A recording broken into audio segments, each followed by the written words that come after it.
Well, hey there, Erica. How are things going at the bar? How long have you been a barrister now? Nearly 6 months. Things are going okay, thanks. I'm getting a couple of briefs here and there. Enough that I'm not just eating ramen. In my day, junior barristers could only afford ramen on a good day. The good old days. Hey, Eddie, if you don't mind, I do actually have a question and I'd love to get guidance from a more experienced practitioner. Happy to help. What's up?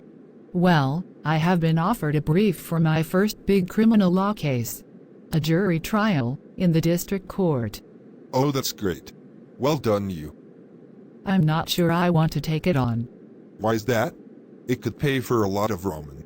The charge is serious breach of a domestic violence protection order. And the client is not a nice person. In fact, he even intimidates me a little. I don't want to take the case. Cab rank rule.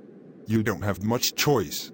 Yeah, but if they can't afford my fee, then I don't have to take the case under the cap rank rule, right?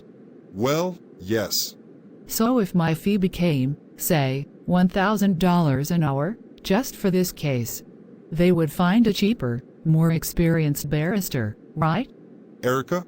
Or what if I told them I have never done a jury trial before and I'm not sure I can handle it? But you have done criminal trials before, right? In the magistrate's court? Yeah. But I really don't want to do this one. Well, Erica, you're a barrister, a member of council. I am sure you will make the right decision.